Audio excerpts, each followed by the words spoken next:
नमस्कार मित्रांनो, आज आपण बघणार आहोत गणपतीने हे प्रमुख 8 अवतार का घेतले. तर व्हिडिओ चालू करण्याअगोदर चॅनलवरती नवीन असाल तर सबस्क्राईब करा. गणपतीचा पहिला प्रमुख अवतार वक्रतुंड. हा अवतार भगवंताने मत्सरासूर नावाच्या राक्षसाचा व त्याच्या 2 राक्षस पुत्राचा वध करण्यासाठी घेतला. दुसरा अवतार म्हणजेच एकदंत.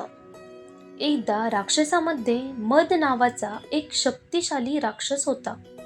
देवतांचे दुःख दूर करण्यासाठी आणि मदासुराचा वध करण्यासाठी हे एकदंताचे रूप धारण केले. तिसरा अवतार हा महोदर.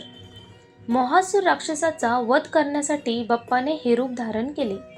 या अवतारामध्ये बाप्पाचे पोट खूप मोठे होते, तर मोहासूरने कोणताही संघर्ष न करता शरणागती पत्करली. चौथे अवतार म्हणजेच गजानन. कुबेरपुत्र लोभासुराचा अंत करण्यासाठी बाप्पाने गजानन हा अवतार घेतला. या अवतारामध्ये गणपतीचे वाहन मूषक आहे. पाचवे अवतार म्हणजेच लंबोदर. समुद्र मंथनाच्या वेळेस क्रोधासूर नावाचा राक्षस जन्माला आला. क्रोधासुराने कठोर तपश्चर्या करून शक्ती प्राप्त केली आणि देवतांना हैराण केले. त्यामुळे त्याचा वध करण्यासाठी बाप्पाने हे रूप धारण केले. सहावे अवतार म्हणजेच विकट. तर कामासूर राक्षसाचा वध करण्यासाठी बाप्पाने हे रूप धारण केले. या विकट अवतारामध्ये बाप्पाचे वाहन मूषक नसून मोर आहे. सातवे अवतार विघ्नराज.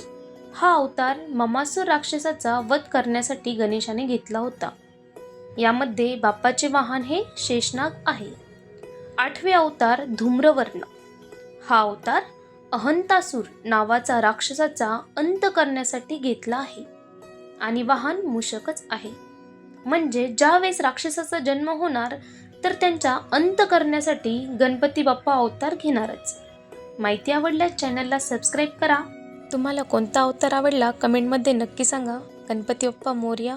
जय हिंद, जय महाराष्ट्र.